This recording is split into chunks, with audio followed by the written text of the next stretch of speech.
theme music, right? That's an important part of the process. And if we're going to do that, we got to do it like right where I can hear it in my ears. And we hear it though. There we go. Now you hear it, right? If you're watching, share the link. If you got a take on Monday Night Raw, get on screen. Tell us what you think. This is live after Monday Night Raw. Retribution strike again!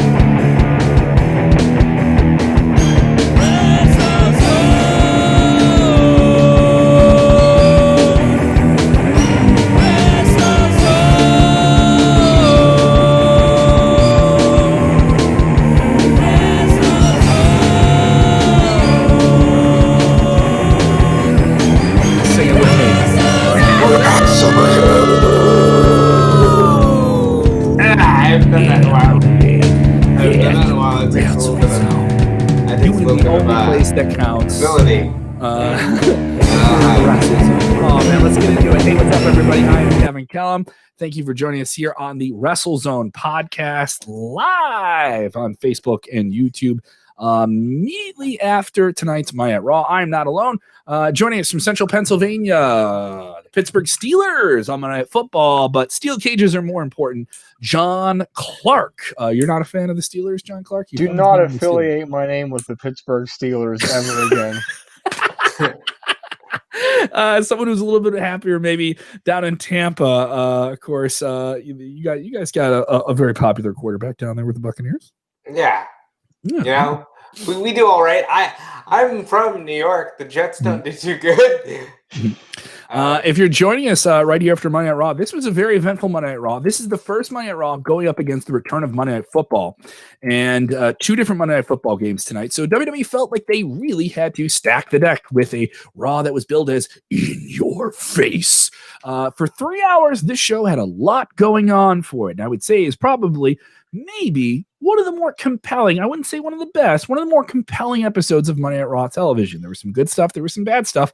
We'll get into all of it. But if you're watching, give us your one being Bastion Booger, 10 being you find out that, oh, wow, I'm one of the McMahons. I'm Shane McMahon's, I'm Vince McMahon's son. I get to own a part of WWE. Vince McMahon's my dad. We get to find all of that. So we're going to talk Monday Night Raw. We're going to talk about other big stories in the world of wrestling. We'll talk about Jeff Hardy, some big news with him today, and some other things that are developing and brewing in the wrestling world. But let's talk Monday Night Raw. John Clark, the show ended with Retribution striking once again during a non-title main event with Drew McIntyre versus Keith Lee, who are no longer friends. They are absolutely no longer friends, right? Yeah, it was an interesting way to end the show. I thought for a second maybe that we would get a reveal of somebody, but didn't quite happen that way. But I think we're getting close. We're getting closer. The masks are slowly getting more revealing by the week. Yeah, you were right. They did get a promo earlier on in the night. They interrupted the Hurt Business early on in the night, kind of near the end of a match. A match actually ended. There was another thing they did effect with their flickering of lights. One of the finishes tonight is they kind of been doing that. Is if we can't get someone out of a match, we don't want to do our count out finish. We'll flash lights and somebody will get pinned. That happened with Aleister Black and Kevin Owens. I was not a fan of that. But they ended the show by laying out the WWE champion. The biggest person they've attacked just yet was obviously Drew McIntyre. And they took out Keith Lee, only for the Hurt Business, who Adam Pearce, WWE's now pseudo-president, had employed the Hurt Business, the heel faction, early on in the episode of Monday Night Raw. We always start with the main event. I know some people are backtracking here with this. We start from the end and we kind of work our way through the rest of the show. And Hurt Business were kind of employed as like the goon squad that'll protect WWE since their stupid security team can't do it. And I thought they were going to backpedal here, but no, they came down. They got into the fracas with what looked like a dozen guys, all wearing black ski masks, this Retribution group that wants to gut the reality of WWE, only for Keith Lee and Drew McIntyre to come flying over the top rope like two big giant hosses, and they splash and lay everyone out. This is the first time that the Retribution team has actually kind of been on the other end of the beating. What did you think of it, Robert? Have Retribution lost their luster, or have they become more interesting once again? We now get to see them talk more, and we also, I'll tell you in the next few minutes, we may know who the central players are under the mask, and I'll tell you their names in just a little bit. I will first throw my hat into the skepticism ring for as far as who they are, because there's like 20 of them. So, you know, who really knows here? But I liked it. I thought it was really good. You had Retribution. You've got the Hurt Business doing things. Lee and McIntyre getting hot, putting their differences aside, jumping over the ropes. McIntyre's going to fight Randy Orton in an ambulance match. What? That's a thing. Mm-hmm. I thought this was a really hot episode of Raw. There was a lot going on in this show. We learned earlier on tonight from the Wrestling Observer and PostWrestling.com. John Pollock, very reputable source there, has revealed 5 identities of people in Retribution. And I'm wondering, if you're watching with us live and the people in the podcast series, maybe you don't want to know. Maybe you can fast forward a little bit, right? I would say we can tell you who these people are, so maybe you don't want to do that. But if you're feeling it, hit the like button and we'll read these names off for you from postwrestling.com. Maybe there's some people that don't want to know those names. If you want to know who is in Wrestling Retribution, fans not wanting to be spoiled, what is this? We have 5 names from postwrestling.com. They've given us these 5 names. If you want these names revealed, I will give them to you, or you can go Google them. But if you give Steve Blackman, no, Steve Blackman's not in there. John Clark, give me another bad name you think is in Retribution. Another bad obscure wrestling name you think could be under one of the masks of Retribution. Phil Brooks. Phil That's Brooks? not Tatanka's real name. What's the matter with you? Oh man, yeah. If you guys are feeling it, give me some more likes here and we will read these names off. We have them as well. Some people already firing off who they think is in the chat. Yes, a couple of people saying that they think it's CM Punk could be in there. Some people saying some names. We will talk about Mickie James as well, whether or not she tapped out. That was a very controversial thing here tonight. But Retribution in the main event angle, certainly people say that they were done with this team, that WWE was not emphasizing them enough. But here they are yet again in the main event angle. They did get laid out, but here are the names. Enough people have given me the likes here, and if you want to know who they are, we're going to tell you right now.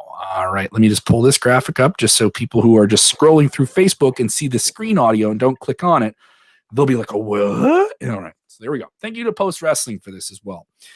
During the segment on Monday Night Raw edition, there was 5 focal members that were focused. This is in the promo early on in the night that interrupted Hurt Business. It looks like all 5 of those members were also featured later on in the night. 2 of the mask figures had speaking roles, and they were Dominik Dijakovic and Mercedes Martinez, while the other 3 standing members behind them were Dio Madden, Mia Yim, and Shane Thorne. All 5 of those superstars have been featured at one point or another on WWE NXT. Dominik Dijakovic has not been on NXT television for the past few months. Mercedes Martinez main evented it last week in a cage match where she was on the losing side and no longer is managed by Robert Stone. Dio Madden at one point was a commentator for Monday Night Raw, but was taken out of that role. Mia Yim has been sort of in the middle ground of NXT, and has not captured the NXT Women's Championship. Shane Thorne at one point was one half of the tag team, The Mighty.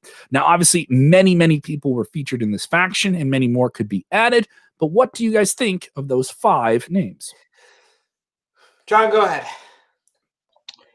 I think that basically they were kind of who some people predicted they would be for the past couple weeks. And I think that if they're going after this whole Retribution type story, they picked the right people for it. A little bit of a scoop here. Someone who would know is telling us all of the PC recruits and audience as Retribution fillers are also stand-ins as Raw Underground fans. So these are also okay, but hold on. Yeah, I'm not gonna dunk on you too hard, but that's like saying the sky is blue today. Like I get it. Yeah, we know that there were PC recruits who were in the crowd, and this is also the first time they made reference to the Performance Center. They made reference that they are WWE people, that they're not just like outsiders. I mean, if they weren't already within the company, then we got some huge security problems over at the Performance Center. And in the Thunderdome, who is paying the Amway Center security? I did like that Adam Pearce has been going off on the security in the most recent weeks. Like that he went off on them. Yeah. Adam Pearce needs to be given the Jack Tunney role of president of the WWE. Or like Commissioner Pearce. What's a what's a P word for authority? He needs some kind of alliteration. Postman Pierce. Like, yes, but I just like to call him WWE official. He's been good in his role. But so here are these are all relative. When you think of the people that you could pull over from NXT and put under a mask, they're not pulling over any huge names here. They're pulling over some people that are all talented. I think Mercedes Martinez, you're talking about somebody who's been around wrestling nearly 20 years, if not more. Certainly held her own on NXT last week. Dominik Dijakovic, he has a big future in WWE. They like tall guys, right? He looked like he could hold his own and cut this promo and talk and deliver the lines he was given. Could be something here. But a lot of people interested. Do you think it maybe took away from the main event of Keith Lee and Drew McIntyre going head-to-head tonight? Because they were really going for it. They were having quite the main event feel there, John. Yeah, it was a good match all around, and you kind of had a feeling throughout that it was going to end not clean as it did, but you didn't really know if we were going to see Retribution again because they were kind of relevant on the show quite a bit tonight, besides the end there. Yeah, they did influence a couple of different matches. They did do the light flickering during Aleister Black and Kevin Owens, and they did have a promo on the Tron earlier in the night. It certainly is interesting. It'll be interesting to see as they become Raw exclusively, as we recently reported. You won't be seeing much of them on SmackDown, and Raw needs it. I think Raw needs as much of these extra things going up against Monday Night Football as they possibly could. It's worth noting both WWE's television partners in NBC Universal and Fox gave heavy promotion to WWE programming over the weekend with the return of Monday Night Football. And you may have ESPN having it. That's Disney. They don't want to promote wrestling, but you know who will is NBC Universal, which has USA. Sunday Night Football, there was promos for Monday Night Raw and NXT. It's worth noting that on Fox, on their NFL broadcast this weekend, they also promoted Friday Night SmackDown. So they broke the news that Sasha Banks would be coming back to confront Bayley. And I got to tell you, as somebody who doesn't watch football but needs to know these things for his job, that's annoying. It's annoying that they did it the second they announced it. Is it annoying they did that during a football game to you? No. For me, no, not for John, who watches football, clearly. I don't. Therefore, I am behind the news. I can't have that. Once again, sound off on my Raw. Get your comments on screen, especially if you're watching here for the first time. And here's more people kind of talking about this. We did reveal, if you're just joining us a little bit earlier, some of those 5 names that are reportedly members of Retribution. One that we were fairly certain of. 4 more we weren't sure for sure here. Jason Rodon texting and said, "You guys think the leader could be a main roster star? Could the leader of this group not be revealed just yet?" The leader is Adam Pearce. You heard it here first. The leader is Adam Pearce. You said it like they're going to cut your mic. Like someone's going to find out who you are. Like they're going to come over from Orlando and just come running in there. They're just going to run in. Yeah, I'm going to you're going to see masked hooded figures just crowd me. We're going to come out of this closet, right? Yeah. William T. Wages says, "I think Michael Cole appeased himself every time the lights flicker." He would be nice to Michael. He knows to run away now. He knows to run away. I am here to say that Michael Cole has eaten crap for far too long. He has been with this company for 23 years. You give him the respect. You put respect on the name of Michael Cole. Tom Phillips is still on vacation this week, but not just Tom Phillips. Joe. So we had like a rotating announce desk, which was just very strange. You had Dolph Ziggler, who then left to go elbow people in the face. Yes, he did go. He did go to Raw Underground, which I thought was weird double duty for him to be like very formal with a zebra black and pink. Robert and I did a watch along. We're going to start doing this more on YouTube. We're going to do these randomly. We're not going to set a schedule for them. We may watch a TV show and you can watch it with us or join us during the post show like you are now. And it was, we're only doing those on YouTube, by the way. So make sure you follow our YouTube channel so you know what's going on with that. And we noted that he seemed fun on commentary. What'd you think of Dolph Ziggler? He was only on commentary for what, like an hour and a half or so there, John? Yeah, I wasn't a fan, to be honest. We were talking about this a little bit in the WrestleZone chat earlier. Mm-hmm. I thought that if it makes sense to say he tried too hard, I think he tried too hard. He was showing way too much fake excitement in my mind. And he did get a Motley Crue reference in there on commentary. I wasn't a fan. All right. What do you guys think here? Hold on. I'm a jerk, so I'm gonna go here. You're doing something that Dolph Ziggler tried too hard at something, and maybe he overshot a little bit. Yeah, that's not exemplary of his career or anything like that at all. No. Wasn't a lot of people are giving their ridiculous predictions of who is the leader of Retribution, this masked, hooded group terrorizing WWE. Richard Weaver saying Tom Phillips, WWE broadcaster Tom Phillips is the leader of Retribution. He's tired of getting pushed around. There. I like Tom Phillips. I'd be okay with that. Mm-hmm. He could be a bad guy. Other big highlights here on Monday Night Raw. We got a brand versus brand tag team match in the first hour.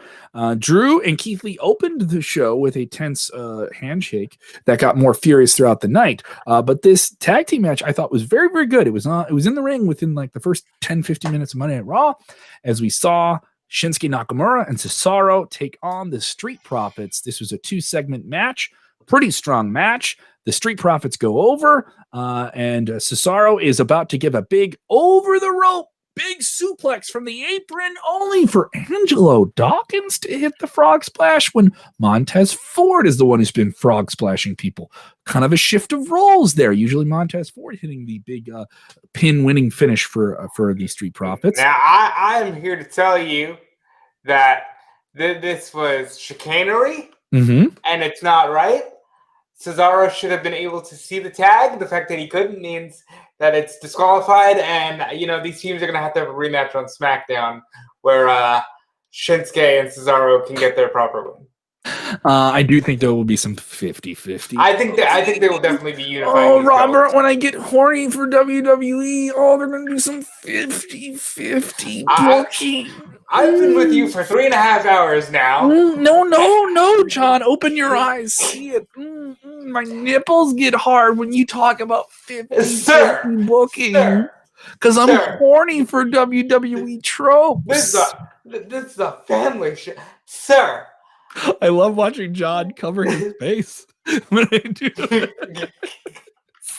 What if John's family walks by and they're like, "What are you doing? Like, what are you doing? Why is that bald man pinching his nipples? Oh goodness! I definitely agree with Robert. They're definitely going to unify the belts, but the way they did it tonight to me made it seem like it was going to be like a one and done type thing. It just seemed weird at the end. It was almost as if they were like dropping it after tonight. I don't know. They cannot do that. Yeah, I think we'll get more of it because I don't know what else. It's the quarterly invitational, though. Well, they need to quarterly merge these belts because the tag division is bare, bro. Like, there's more depth in the women's tag division, and there's like 4 teams. Name one team on Raw besides the champions. Got you there. He's got you there, dude. He's got you there. And the Hurt Business. Ha! There you go. That's a faction, not a team. Yeah, there's many teams within that faction. There's like 4 combinations of. Hey, well, let's just say this. Michael is texting in here, giving the show a 7.5. This was a great match. Or if they are thin on teams, they took 2 of the best teams and they put them together on the first Raw up against Monday Night Football. A great position for Shinsuke Nakamura and Cesaro to be in, but they did take the loss and they took it clean. I don't mind that. People, I joke about the 50-50 booking. They could do that, but the Street Profits look strong on their own show. A lot of people say that these guys are still a green team, but they've held the Raw tag titles longer than everyone. They've beat a lot of different people. They've come back from a lot of different storyline things here. The stuff with them and Andrade and Garza and Zelina has really played out. I like that they're trying to do something different. They still feel like big players. They're positioned as that in all the different marketing for Monday Night Raw. They're up front. When you talk to younger wrestling fans, Street Profits aren't the first name they bring up, but they're on that list. And I like that they got the win here. And I do think Cesaro and Nakamura can take that. Now, do I think they're going to do the 50-50 thing? Yeah, I could see it down the line. Let's get into another talked about match on tonight's Monday Night Raw. And this was Mickie James challenging second title match of the night. Mickie James challenging Asuka for the Raw Women's Championship. They did do some vignettes throughout the night. teasing that she is had a very storied career, and they did a promo with her in that little ring they have set up backstage, which is I'm becoming a fan of. And she alluded that this could be the last time she gets an opportunity at the title. A really strong back and forth match. A lot of different stuff here. Robert and I, during the live watch along, were noting how gritty it was. There was a lot of striking back and forth, and it was rough around the edges. It wasn't the slickest looking match, and I was okay with that. It added to the character that Mickie has. But then there was this weird exchange when they were trying to sink in the Asuka lock, and Mickie kind of flipped out of it, and it looked like maybe the lock was on, and then the referee went for the bell, and that was the end of the match. And Robert and I were confused. Going into, like, more spots. It definitely looked like this match got cut off or something happened. John, how did you see it? I was confused by this. It looked like wrestling Twitter was confused by this. What did you think? That was odd, right? Asuka wins. She retains the title.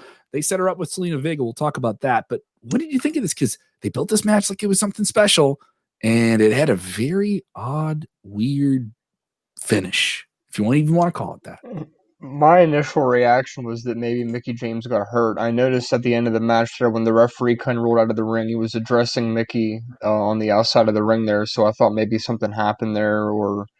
I mean, it's hard to tell. She definitely did not tap out, and there was definitely... I thought for a brief second that maybe Asuka's shoulders were down or something, but he didn't count to 3, so... Yeah, when he got the title, I thought... Because her shoulders were down. Yeah, her shoulders were down. So I thought maybe they were going to do something like that, but it was very confusing, and especially because he was talking to Mickie as he went to go. And the announcers didn't even know.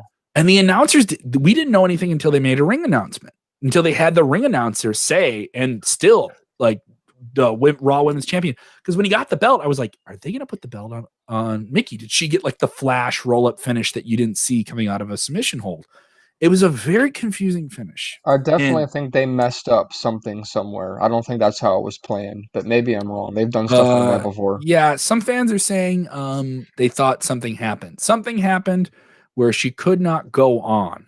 That's what someone said. But, like, she looked fine. We're not talking about Matt Hardy at all out here. By the way, guys, he didn't get hurt, according to Chris Jericho. We're not talking about Matt Hardy at all hard. I don't know if you saw the tweet that Lance Storm put up, but he was saying that it looked like the ref said something about Mickie James' shoulder popped at the end, and that's why he called it. So, that she got hurt somehow? Yeah.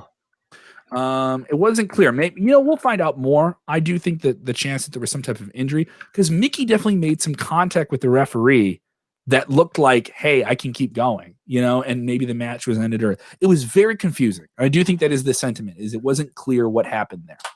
But they were going, and Mickie looked strong, and it was an exciting pairing to see them in the ring together. I feel bad, though, that she got snake bit here with an injury. Like they always say, it's not ballet. If you're with us live, go ahead and tell us what your favorite or least favorite part of Monday Night Raw was. Go ahead and sound off and tell us what you think, especially if you're watching for the first time. If you're with us on the podcast side of things, thank you guys so much. So much on the podcast now. John, you know this. We're doing 4 episodes every single week of what we call the Daily, the WrestleZone Podcast. Me riffing back and forth about the news of the day, the TV show that was on that day.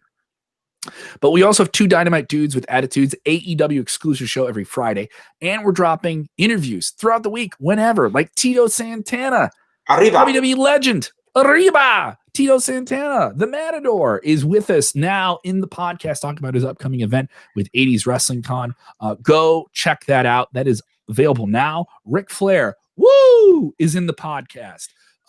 We have a bunch of those different interviews. Terry Funk, who's like best friend Terry Funk right now. We had Dominik talking to Terry Funk on the phone for like 45 minutes. They're like friends now, and it kind of grinds my gears. I should be friends with Terry Funk. I don't know if you should be friends with anyone, honestly, Robert, with your attitude. Oh. That's just the way I feel about it. Thanks, I'm your friend because I feel someone has to be.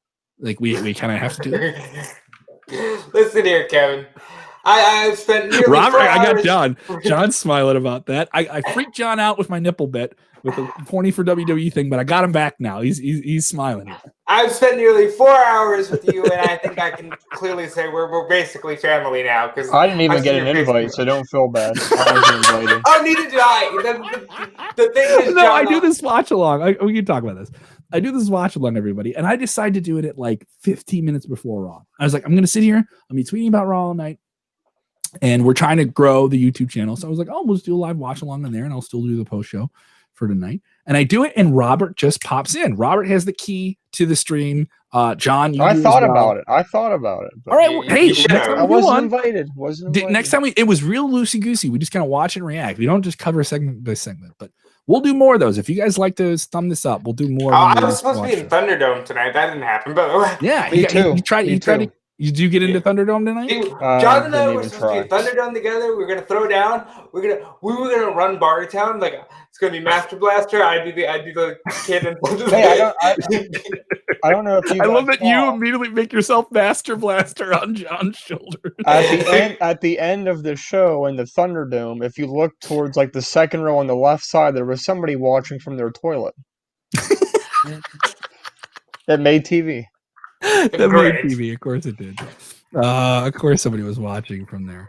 A bunch of people texting in here. So we saw Zelina Vega get in the ring with Asuka. It looks like Zelina Vega in a very scandalous outfit tonight. Her New York accent came out. Yeah, her New York accent. See, I was telling Kevin that. She started talking. I was like, I can feel that. And that woman just makes me proud to be from New York. Like, Jesus. And quickly, Mickie James is out of the picture. Zelina Vega is the new challenger, seemingly, for Asuka. And these two will tangle, apparently, at Clash of Champions. No match made official, but we're certainly going to get that confirmed within the week, it feels like. What do you think here, Zelina Vega? This is a big step up from her, kind of breaking away from the tag team of Andrade and Garza. They kind of just finally broke up earlier on in the night, but it feels like they've been breaking up for months and months on end. I think Andrade, listen, this guy is a very well-dressed man. I told you this when we were watching the show. Like, I was just floored by the style. He needs Zelina around him. That just completes the package. Garza is such a Latin lover, for a lack of a better term, that he can be on his own. Because now he won't have Zelina, cock blocking him. Zelina has a bad habit of just doing that. He wants Lana. Now he can be on his own. He wants Lana. He was talking to Lana tonight. You're right. But what happened to, where's the Bachelorette? Wasn't she like a permanent member of the Raw roster now? But he ran away from her last week, remember? He did. He did leave her. Maybe she joined Retribution now. She's evil. Must have been. Yeah, Christian Rosa texting in and said, no one wants to see Vega versus Asuka. I don't know about that. I'm down for more Zelina Vega on my television screen. So we also got other angles with the women tonight. It was a very, very short match in the third hour of Monday Night Raw, but an effective one for building to the upcoming women's tag team match. And that is for the titles with Shayna Baszler and Nia Jax, who were at ringside on commentary during this match, which saw the challengers, Ruby Riott, take on the Gucci-loving pair of Lana and Natalya. Natalya and Lana got fed to Ruby Riott. The tandem offense took out her in a very short, effective match, more of an angle than a match it was. There was plenty of really great, if you just wanted bell-to-bell matches, you got them tonight. This was more of just Ruby Riott and Ruby Riott and Liv are going to mow through these two pretty quickly and really make themselves look like challengers, but remind you that the champions are monsters as they stepped into the ring, picked up the scraps of the Riott squad, and destroyed Lana. Lana's punishment. Lana took a Samoan punishment drop. For what exactly? This was brutal. This was brutal. Lana took a Samoan drop through a table, and it looked like it was just like scoop, throw you out of the ring, up on my shoulders, no looking. We're just gonna clear the table. All right, here we go. And I think that's the safest thing Nia Jax has done in months. I thought that was going to be pretty brutal here. How strong? Go ahead, Rob. John said it's Lana's punishment. I want to know what Lana's punished for. Go ahead. Because of words that were spoken on another Wednesday night show unnecessarily. And somebody has to take the punishment for that, because you know that Lana could have very well said, hey, you shouldn't say that, and he said it anyway, and that's just what they do. That's just what they do. If you go to WrestleZone.com, you will see that the line he's referring to, Miro's take the brass and shove it up your ass line. I know who made it. That is transcribed, and Chris Jericho gave them the line. But here's the thing. I'm worried about Lana. She has to pay for her husband's lavish lifestyle. This man is walking around with Gucci Disney shirts and Gucci all down the line. Lana needs to win the bread. She can't do the TikTok dances while she's out with injury because of Nia Jax. We need to take care of this woman. I am worried about Lana. I'm gonna send her a tweet just to make sure she's okay. All right. We also had the Hurt Business finding their form here. Cedric Alexander turning on his friends Ricochet and Apollo Crews last week to join this collective that involves MVP, Bobby Lashley, and Shelton Benjamin. They wanted to find out, why did you do this? Why did you do this? As Cedric Alexander and Ricochet got in the ring. Back and forth match, some solid fun action. These guys are really, really physical. I like the speed. They were very, very fast in this match. It was a short match, but it lent itself to that with the speed of it. Cedric Alexander successful in this match. It looked like he needed the win to solidify him doing this more. Certainly, you can't beat him, join him type thing here. What do you think of Cedric going heel, John? I like it. I think it was much needed, and I think they're doing everything with the Hurt Business the way they should be doing it. And I think that if they keep doing things the way they are now, it's going to be hard to screw it up. Did they get some space tonight, Robert, from Ricochet and Apollo Crews, and just kind of like come out on top of this thing? Is now they're really embroiled in this whole Retribution thing. I love, couldn't agree with John more. Love everything about this Retribution thing. They came out at the end of the night dressed to the nines. Like, Cedric got a suit. These dudes were ready. Cedric got a suit, yeah. He got tailored from hour 1 to hour 3. Yeah. I mean, this dude got dressed up to get dressed down and throw down. Like, oh, I like this. I want more of this, and I want them to have belts by the end of the year. All 4 of them. Certainly, I've heard more fans kind of like were not for this group because they weren't called Nation of Domination. We wanted them to be the new Nation of Domination. You can't be that. And then MVP clarified that we're not going to be that. Like we're just not going to be that. And I don't know. Fans get this idea that if they fantasy book something and enough people fantasy book something at once, that it has to happen. And if it doesn't happen, then it sucks. Right. But I like when WWE can catch you off guard and really stick with something and then it works. They did that with New Day. I think they definitely did that at some point with The Fiend. This Monday Night Messiah gimmick is certainly over, and they did that. So we'll get to him. We'll get to Dominik and Ray because I have. Robert and I had takes about that. We had some very, very hot Salacia takes. But let's see what fans are thinking here. Ken Godley texting in here about this angle here with Cedric Alexander joining the Hurt Business. Cedric and Shelton could be a formative tag team. You're talking about no tag teams there, John Clark. They would be a great tag team. I would not mind that. I like it. Michael Covington texting, Mercedes Martinez was one of the Retribution members along with Dio Madden. Yes, we are following up on that story from Post Wrestling. They kind of reported on that during tonight's show. And a lot of people with different takes here. John Kirby texting here from north of the border in Canada. Oh, Canada. Why would John Kirby? Why would Rusev hurt me? Yeah, he's texting saying, you don't want the best man of AEW to come and hurt you. He is the best man. I agree. I agreed with him when he said he's never been involved in a stupid wedding segment. I agree with him when he said everything. Miro is the best man. I watch Miro Twitch all the time. Miro, if you're out there, John, you heard what I heard, right? I'm a fan. John, you heard Robert talking trash about Miro, right? Absolutely. I said no. He's a sellout. He's selling out. Not Robert. Let's go. Miro selling out. Let's go shopping. Miro, let's go shopping. Let's have a good time. Okay.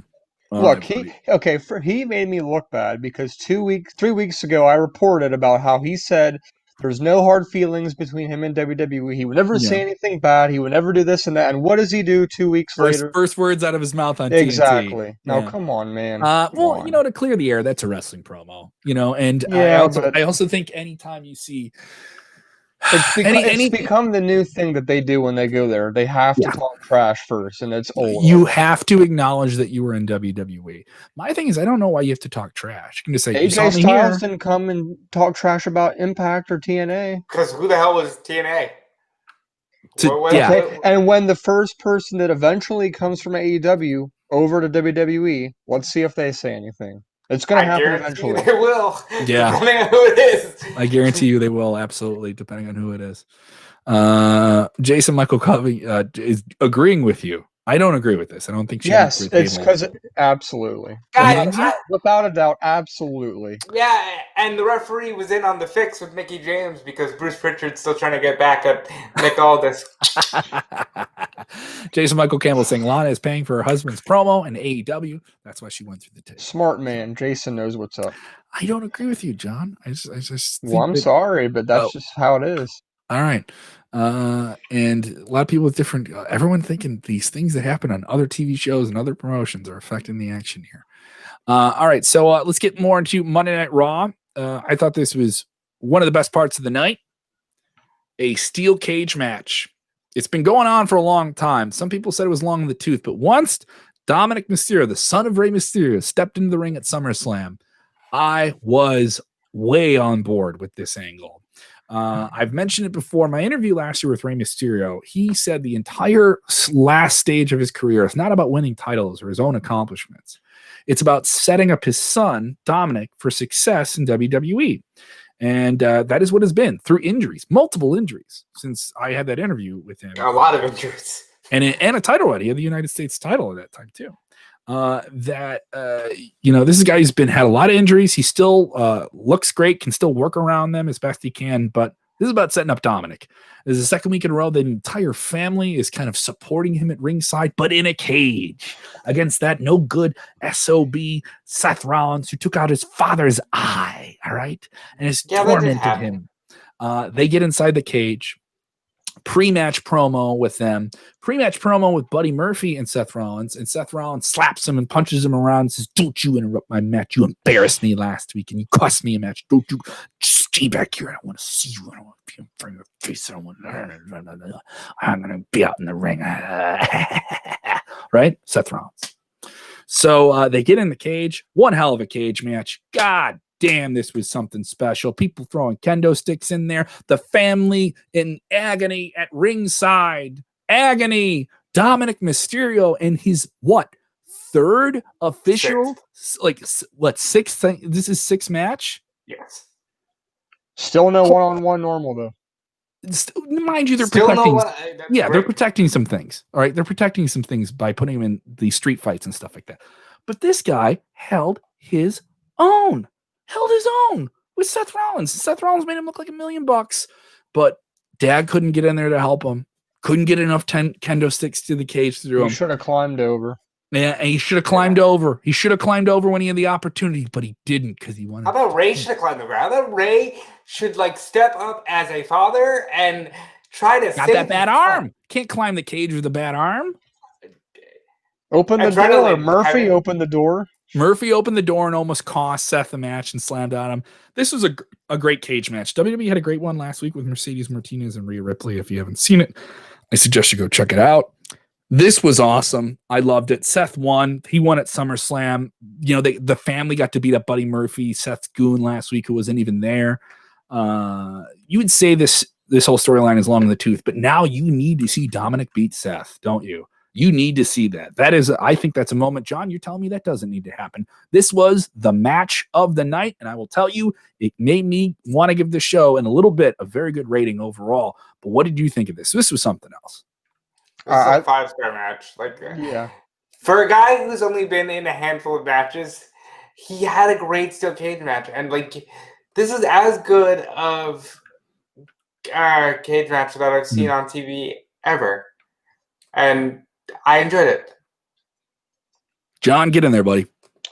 Yeah, I agree. But I want to address how you said that it makes you want to see Dominik beat Seth again now. This made me want to see Murphy beat Seth now, if we're being honest. Yeah, and also when the family got in the cage to console Dominik, who was defeated, and Aaliyah had to stop. Aaliyah had to stop, and she put her hand on Murphy. Because Murphy had been assaulted yet again after the match by Seth Rollins. Because Murphy nearly cost the match. We're obviously heading in that direction at some pay-per-view coming soon. Those two to be in a one-on-one match. It's coming. Which one? Were you saying Murphy and Dom? No, Murphy and Seth before Seth ends up taking his 2 or 3 month break or whatever. This will probably lead into that. Yeah, because he's gonna go away when his wife has the baby's baby. due at the end of November, I believe. Yeah, they're gonna have the baby. Shout out to Becky Lynch, who wrestled at WrestleMania pregnant and won. Just shout out, no, and she knew, or no, she didn't know, right? She didn't know. She didn't know yet. But is that's the first WrestleMania baby, isn't it? That yep. would be the maybe was already taking bumps, man. Kid's gonna be a great worker. Kid's gonna be a great worker, man. Kid's gonna know the ropes, gonna know everything. Come on, we got a future champ. Jay Feliciano, shout out to him, great friend, a man with a very intimate knowledge of the wrestling business, saying daughter Mysterio, Aaliyah Mysterio, has a love interest. Do you think there's a love interest there? She did. I did notice that, and I was like, ooh, there's the little seed they dropped there. Quite the soap opera angle here. The Mysterio family is like they are all in the business. Angie Mysterio looked deeply concerned for her son in the cage. Yeah, Rollins told her that he hopes that she's better than Dominik. I thought that was the line of the freaking show. He looks at Angie crying and he just goes, "You did a great job. I hope that one's better than him." Oh, what an evil son of a bitch. Love it. Yeah, go ahead if you're once again. Also, shout out to Rey Mysterio's Paul Stanley mask. Yes, that was cool too. Fantastic. Rate this week's Raw if you're with us live, 1 to 10. We still want to know what you think. That cage match is definitely going to influence my rating in the positive direction. 10 being a very good one, 1 being obviously bad. Let's talk about Strowman in the Underground, bro. Yeah, let's talk about Strowman in the Underground. This was something. Braun Strowman showing up at about 8:45 before the 9 o'clock hour Central Time. They do Raw Underground in the 3rd hour. And out of nowhere, the former Universal Champion just lost the title a few weeks ago. We didn't see him on SmackDown. Is wanting to throw himself into the mix here in Raw Underground. This was exciting and a surprise, and they didn't promote this at all. Yeah, this was cool. He ran down 7 fights. He beat up Riddick Moss a handful of times. Titus O'Neil got in there and did a double leg takedown on him, and I went, "Oh!" Only for him to get choked out 20 seconds later. And then they teased that him and Baba Kato, the big brawler who's been kind of omnisciently hanging over everything in Raw Underground, has taken out a handful of people, that they will fight each other in Raw Underground next week. Raw Underground, I thought, had a good week this week. If you're going to do those shortcuts and just show off somebody in these glorified squash matches, you do need to rebuild Braun. This was a different look on Braun. You want to remind him that he's a monster, even though he made some dumb mistakes in the title match and lost the belt. This is a way to make him look like a monster yet again. Effective in terms of elevating or reigniting a character. And if you want to put Braun on Raw all the time, they're getting wishy-washy again here before the draft. This is a way to do it. John, what did you think of Braun in the Underground tonight? It seems like you liked it. Yeah, I did like it. And like you said, I think this is a good way to build him back up. And I love how Shane said at the end, "Whoa, you two can't fight yet. We got to wait until next week for that. If people want to see it, they got to tune back in." I think I really would like Baron Corbin to get this monster Raw Underground push, because I think Raw Underground is a great place for big dudes who maybe are spending too much time in the Gaga. The only thing I have an issue with is Braun Strowman seemed like he was the natural foil for this Bray Wyatt, Alexa Bliss relationship. True. And who knows? Maybe he shows up on SmackDown again. I don't, with the way that WWE's doing if stuff. If you're on right Raw now. Underground, that doesn't necessarily mean you're on Raw. True. We know we're going to get Cesaro and Nakamura at least on SmackDown in the future. They're the tag champs there. It was exciting. I liked it. They had a lot of things. They kept doing this. They did this with Angel Garza earlier in the night too, and him and Andrade. They kind of broke up going into a commercial. Here's something coming into a commercial. They did a lot of stuff that made there was a lot of commercials on Raw. They're always going to be when you're watching live TV. And they're up against Monday Night Football. I did feel that WWE felt the need to elevate things. And they did this with the main event angle of the night. They opened with Drew and Keith not getting along. Then they interacted yet again backstage during a promo, and they interrupted each other and got into a fist fight and kind of were brawling with each other. And then we got them in a non-title match in the main event of the night. Obviously the match got interrupted by Retribution. I did like the interaction, and they're teasing the idea of Keith Lee on the main roster of whatever you want to call it, Monday Night Raw, coming over from NXT, is already positioning himself to get a pay-per-view match with the WWE champion, an ambulance match. Robert, this confused me live in real time because you had the sound on and I had the mic on so I could hear you. Did they make it official, Keith Lee? They made it official earlier in the night. I had to ask for clarity from the Fightful crew, but it was apparently something they made official earlier in the night. Threw me through a loop because I was like, I haven't heard a damn thing about this. And, you know, I thought it was cool. Ambulance matches don't get a lot of play, so by all means, do it. John, get you some. What do you think of Drew and Big Keith Lee? I thought Keith Lee looked real strong here, held his own. Yeah, I thought it looked good too, and I can't help but to think they're trying to build towards a triple threat at the pay-per-view. I mean, even though we already got the announcement of the ambulance match, it just doesn't make any sense that they keep having him in this feud. Like, he has to be involved in some capacity. Yeah. Like, they definitely have him in a supporting role. They've done this with other people before, I believe. And an Undertaker match leading up to WrestleMania 1 year. They had Keith Lee, Braun, special guest referee. Sure, but I mean, they're going to have him involved. Maybe they have Drew do 2 different matches on the pay-per-view, you know, and really try and test him as a champion and see what that's like. It's interesting, and this is one of those pay-per-views like Payback where they're going to try something that makes hardcore fans think, I got to watch the pay-per-views. I got to keep my WWE network. I can't lose it. I'm going to see Roman Reigns come out and win the title. I'm going to see 2 different matches with Drew McIntyre, an ambulance match. This is one of those things where they're using payoff gimmicks and different things to hook you and then actually try and pay you off with something. I don't know what the payoff could be. Could Keith Lee beat Drew McIntyre on this show? I don't think it's happening. He didn't win. He had to win.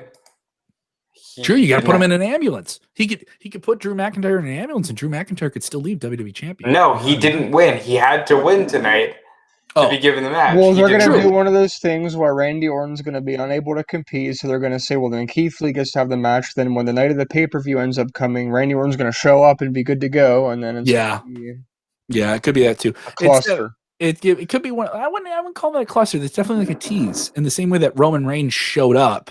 Is he going to show up? Is he not going to show up? Like, they build up that emphasis on there.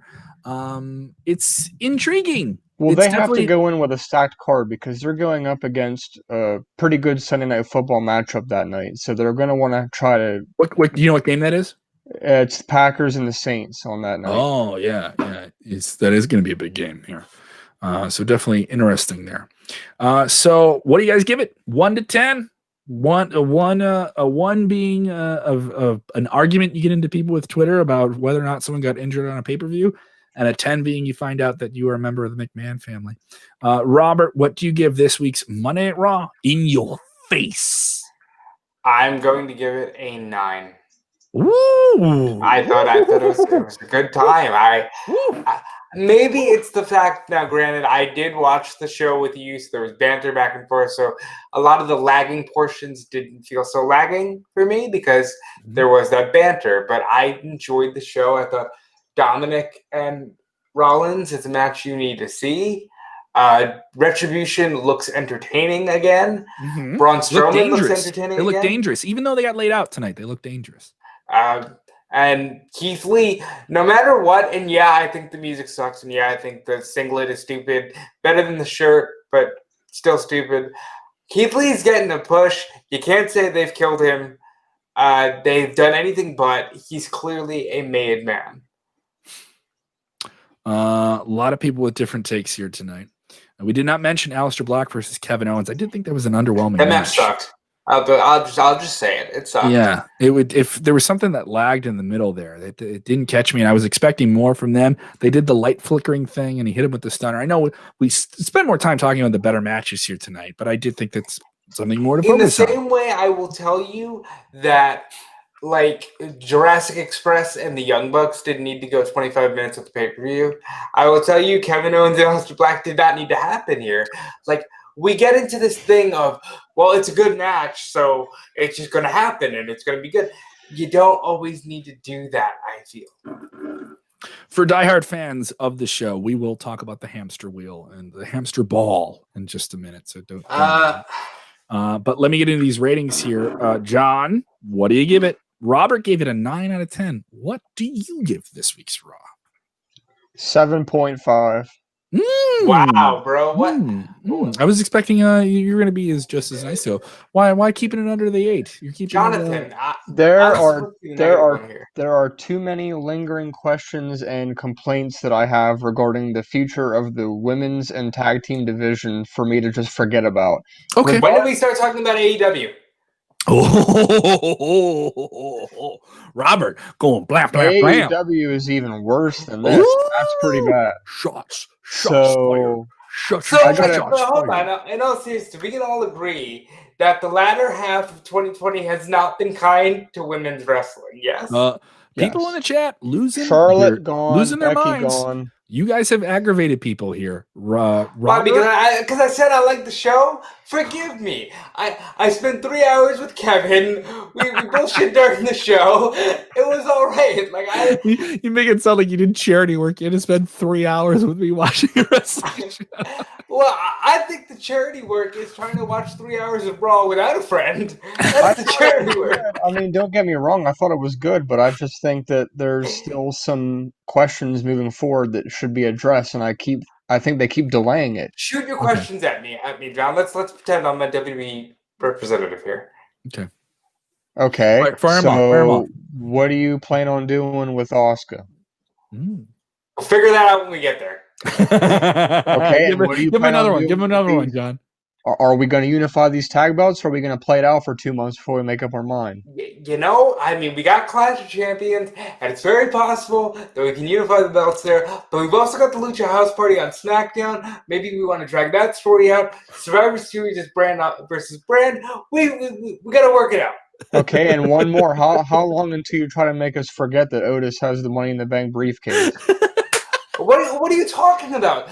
Is he ever going to cash it in? Is he ever going to cash it in? He comes out with 3 lunch boxes. We traded Mandy to Raw because he has the briefcase. We're acknowledging that he has the briefcase. He's picking his time. Would you want to attack an angry Roman Reigns? I think I wouldn't. Robert, so when it's May 1st, 2021, and he has 2 weeks left to cash it in, what are you going to do? Well, Edge is the Hall of Famer, and he waited a full 10 months before cashing in that briefcase. Gotcha. First time I've ever heard Otis compared to Edge. But. Yeah, it's the only time, Will. It's the only time, sir. But what I'm saying is, we tell stories. God damn it! We make movies, pal. We make movies. You know, we got this. Have you seen the puppet? We got the puppet. Have you seen the puppet? The way you said that is the way someone would say it in an office. The way you said it. Look, that is like the way you would say it if you and I worked in an office. I am more than willing to trade in this Raw Underground in exchange to have a good Firefly Funhouse instead. Okay. Well, we have both. We have a dichotomy. We're serious on one show and we're funny on another. Okay. Listen, we're booking 5 hours. I'm gonna reel this in. Fellas, we're looking 5 hours of television here. I got to do different things. I'm wearing a hat on a hat. It's very hard to do this. It's 7.5 for me, dog. I tried. I tried. Please, someone, if you are, I will retweet anyone right now. I will retweet anyone on the official WrestleZone account who tweets the phrase, and I quote. You gotta in this tweet, you gotta at WrestleZone.com, at John R. Clark 12. Gotta quote him. It's a 7.5 for me, dog. All right. If anyone tweets that to WrestleZone right now, if you're watching this show, you're listening right now, I will retweet it. I don't want to hear anything else. All you have to say is it's a 7.5 for me, dog. All right, and just tweet that to at WrestleZone.com. Robert looks like he's on his phone. Robert's gonna do it right now. I want to do this. I was gonna give my rating for Raw, but Robert gave it a 9. He really liked this week's Raw. You gave it a 7.5. You liked it a little bit less. Some people are just angry that you guys gave it some positive reactions. Christian Rose is saying that guy who gave it 9 is nuts. He thinks you're nuts. Yeah. One person said that. What? Why? How could you do that? How could you do that? I like that people are losing their minds over ratings. God forbid he enjoys wrestling. I mean, really. You know, we used to have already here on the show, and we would get into it because I was the negative one. I come on here, I enjoy myself. Well, guess what? John Kirby doesn't agree. You know what, though? John Kirby also tried to get me in trouble with Miro, the best man, and I will not have it. And, yes, I gave the show a 9 because I enjoyed the product. Some people are following the dog comment here at commenting. Yes, they're giving it 7.5, dog. It's a 7.5 for me, dog. Just because you threw the dog in there, John, that really did it. With your dry Central PA wit, it's a 7.5 for me, dog. I'm gonna go get a sandwich at a not a Wawa, right? What's the other gas station? Sheetz. You're a Sheetz guy. Whoa. Wawa over Sheetz. Hold on. Hang on. Can we save the Northeastern Sheetz versus Wawa debate? We're talking wrestling here, all right? You guys can talk about gas. Many wrestlers have to stop at these gas stations, and they also get into the discussion. And I'm here to tell you, it's Wawa all the way. I've been to a Wawa. I'm not Kevin Owens and Sami Zayn are Sheetz freaks. Listen, the milkshakes at Wawa are like they sell the place entirely. Okay. I can't be convinced. You're getting very ridiculous. All right, my rating for Monday Night Raw. Robert gave it a 9 out of 10. He loved it. He loved the cage match.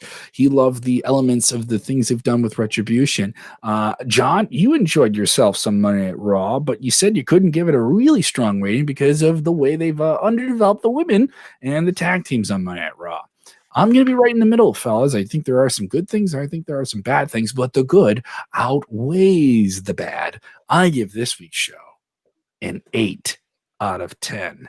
If you've not seen it and you're just listening to our podcast, you want to catch up on Monday Night Raw, you don't watch it on your Hulu, this is a week to check it out on Hulu.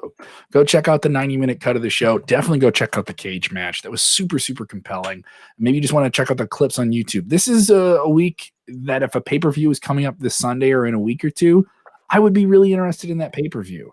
And I'll say WWE feels the challenge of Monday Night Football in WWE, and they're trying and they're stepping up. Some things are working, some things are not. I'm not going to be mad when some things work and some things don't. When the things that work really well, like Dominik and Ray, like Keith Lee. Much of people get mad about his ring gear and his theme music. Forget the aesthetics. This guy looks like a monster in the ring, and WWE seemingly really believes in him, and they're pushing him like that. So a strong episode of Monday Night Raw. We'll get into a couple more questions before we get out of here. Want to touch on a couple things before we sign off for the night. We got some big news about Jeff Hardy today. Jeff Hardy did an interview with BT Sport over in the UK promoting all of WWE's television shows and casually said he had re-signed with WWE. Casually. It was in the middle of a question, the middle of an answer about some other things. And we knew his deal was sort of coming up, but it was kind of unclear as to whether people felt he was going to stay with WWE. And I know he had some injury time, so they could be a lot of people thought they were rolling the injury time back on the end of his contract as they'd done with other people. And he was on the shelf for a majority of last year, right? And there was some, obviously, he's had a public substance abuse issue. As far as we know, he's healthy right now. God bless. That's awesome. But in this interview, he's talking, people are asking, when are you going to bring your theme music, No More Words, back? People want to bring this No More Words back. He says, I'm not going to do it until we get live crowds again. And then in this interview, he just says, oh, that was part of me re-signing, is that we get to bring the theme song back when I want to bring it back. And it was just like, wait, what? Like you just re-signed with the company? Obviously, he's the Intercontinental Champion. He's in a very good position. He's on the most watched TV show that WWE has on SmackDown. Robert, this is Jeff Hardy staying with WWE for a foreseeable future. Now, I had sworn that I've heard this before, but there's so much. We've heard reports of it, but it was never confirmed by Jeff Hardy. Like there's so many things always moving. But really, I think the No More Words thing is cool. Jeff Hardy re-signing is cool. I spoke to this with you. I said, Jeff, maybe his goals are different than Matt Hardy's goals. Mm-hmm. I think Jeff wants to leave a bigger impact and a bigger legacy, and I think he now knows that the only place you can do that is WWE. That's not a knock on AEW, but that's not like, yeah, he wants to main event Mania, I'm sure.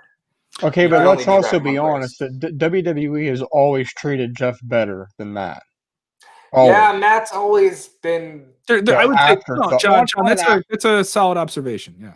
Matt has to play the starving artist while Jeff is like, I'm so beautiful, and today I woke up and painted the sky green because I felt Yeah, like I think It's like- Jeff gets what he wants more than Matt did.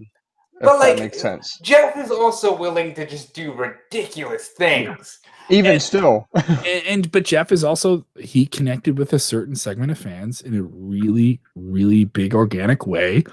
You talk about that second run in WWE in the mid 2000s after he had his first run in TNA. He left in what, 02, 03? Substance issues. They were concerned about him. TNA said, come on down, and there were some issues there. He got out of TNA, came back to WWE, had some violations on his record there. CM right? Punk chased him away. Left. But him and CM Punk had this barn burning feud, and they put the world title on him, and he was over like Rover. He was the main guy in SmackDown, and every time he's come back to WWE, he's always been greeted very fondly. That casual segment of WWE, they love themselves some Hardys. I think he'll be think- world champion again. He'll be world champion again before he's done. He will, and I don't know when. He's certainly this recent Within the time- next 2 years. Yes, even if it's just a transitional thing, he's one of those guys that if he stays healthy and God bless him, I'm very happy that it seems like he's in a much better place. He's gone in and out of different levels of sobriety. That's an awful disease. This isn't me making fun of him or making light of it. There's a lot of people that deal with that, and there's times in their life when they're on top of it, and there's times in their life when they're not, and that's all well documented with Jeff Hardy. It's all out there. It's not hard to find, and WWE has been open about talking about it. And here he is. He's the Intercontinental Champion. He's on the top show that WWE has. It shows that they can trust him quite a bit. And certainly, he feels like stick with WWE. He certainly modified his in-ring style. He's working, I would say, a little bit more akin to the Memphis style. You don't see him doing the Swanton Bomb every week. Especially if he came back from that leg injury. This is on top of a knee injury he had. He's had a lot of different things here. He's modified his style, wrestling smarter, still over. I won't say his promos are super fantastic, but he's still doing some very dynamic things. Jeff Hardy doesn't have to do super fantastic promos. No, he does good promos. I'm not saying he's Jeff Hardy connects with his base. Yes, and I think we're living in a time now where that has never been more pertinent and more important. And I'm telling you, 10 years ago, Jeff Hardy could have turned John Cena heel. That's how over Jeff Hardy was as a babyface. And I think Jeff Hardy has never lost a step. And even in the comments right now, people are like, yeah, what about versus Demon Balor? Or what about Willow versus The Fiend? Like, Jeff Hardy's got a lot of meat left on the bone. And I think they're doing him very, very, very well. He's like Mark Henry. He got a lot left in the tank. He got a lot left in the tank. Now, granted, I love that line.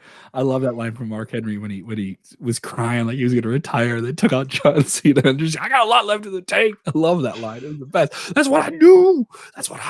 It's one of the best. That's one of the best things the last 10 years from WWE. That segment. You just want to watch. You just want to catch somebody off guard. John Kirby wants to know why we're running long tonight. Because we're enjoying wrestling, Jonathan. That's why. We've already made him mad twice tonight, so. I mean, really, John, we're here to entertain you. The goal of our content is to always entertain, and you are just out here asking questions when you should be appreciating. A lot of people with different takes about what's going on with WWE NXT. It just finished a 2-week run on Tuesdays, last week crowning Finn Balor as the new WWE NXT champion, a follow-up from the previous week with a 60-minute Iron Man match, and they return to Wednesdays. AEW returns to Wednesdays. The head-to-head is back on, though it's under different circumstances, as AEW scored a 1.1 million overnight rating last week. Strong number for them. And WWE NXT on the Tuesday, unopposed, did 850,000 in overnight viewership. We did not get the DVR numbers on it. Possibility that, for those of you that don't like hearing this, possibility that WWE also cracked 1 million, at least by the end of the week with DVR numbers. And AEW could have done at least a 1.5 or 1.6. So some of you guys always look at those overnight numbers. There's a lot more viewership there that isn't talked about. What do you think here? Is these two brands going to go back head to head once again? Robert, here we are. The Wednesday Night Wars are back on, at least for a little bit, until maybe they change. The Wednesday Night Wars are back on. They might change. I don't think that they do. I think we're all pretty stubborn here. So it was fun while it lasted. I enjoyed watching both shows. What about you, John? I know you're squarely on the side of NXT on this type of thing, and I just want to put that bias out there. You're open about it. I understand it. But what do you think here? Have you enjoyed watching NXT Unopposed? Well, obviously for me it doesn't make a difference, but I do want to say one thing, and that is, if I'm in NXT's camp and I see AEW pulling into 1.1 million unopposed, there is no way I'm moving away from Wednesday, because I know I can keep them under 1 million and listen, I will sacrifice getting a 0.6 over a 0.8 if it means AEW is getting a 0.8 instead of a 1 or a 1.1. Yeah, Jonathan, that is a cut your nose to spite your face camp. Very interesting move. I think it's out of everybody's hands here, and USA Network goes, yo, you're doing better numbers on Tuesday. You're done. Yeah, you're off Wednesdays. I just can't afford to give AEW the opportunity to have new fans peek in and say, well, maybe this is something I want to watch more often. If they're only watching NXT, they never have that opportunity to give AEW a view because there's nothing else going on. And I want to point out, I think John has a great point here, and this is me, the broadcast mind.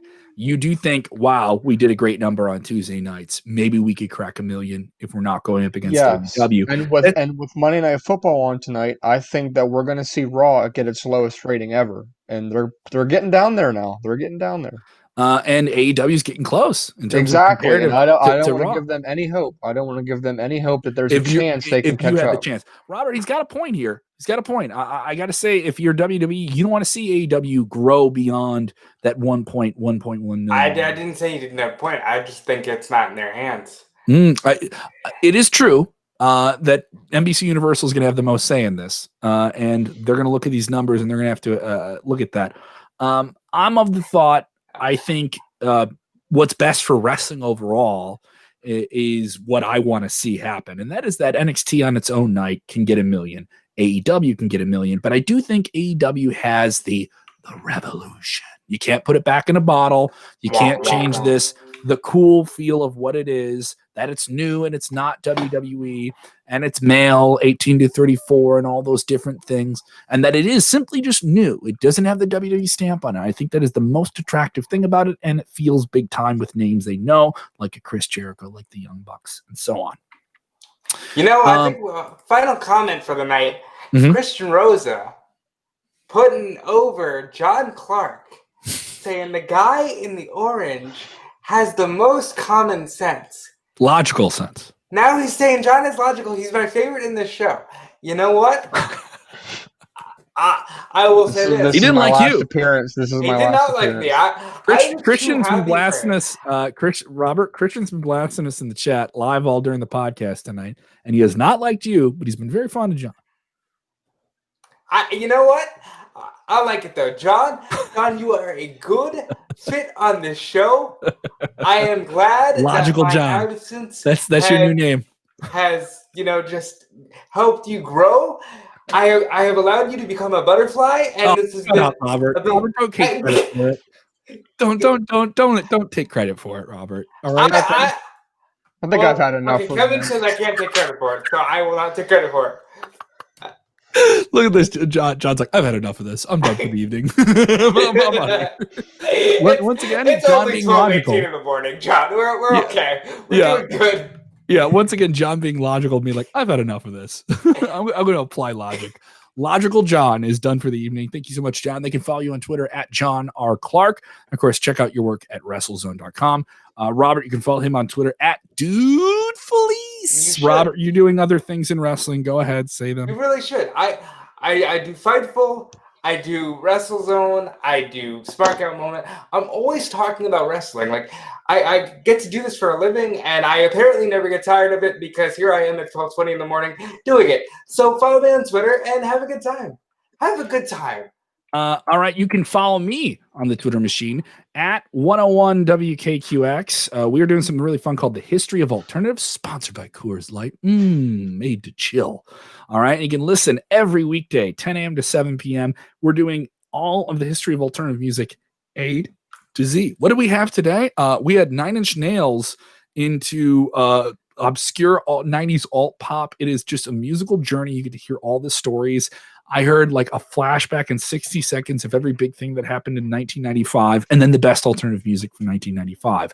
If you are younger, this is a great way to introduce yourself to music you've heard about that you know that you don't know completely, and it'll catch you off guard.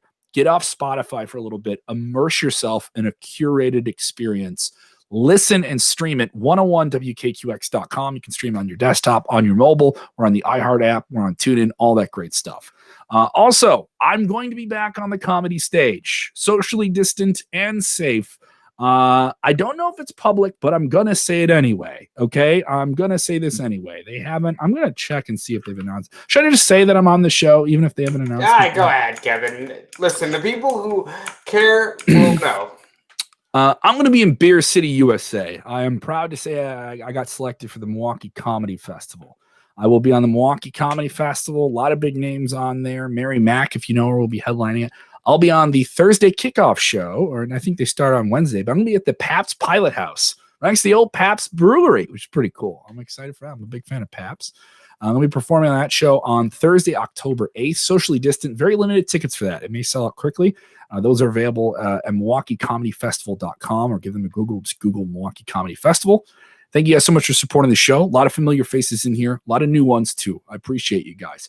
I know we say this quite a bit. We say it at the end of every show. You have a lot of options in media, a lot of different things you could watch, a million different movies, Disney Plus, Bill and Ted, who knows, right? But you chose to have an excellent journey with us tonight, and I'm very appreciative of that.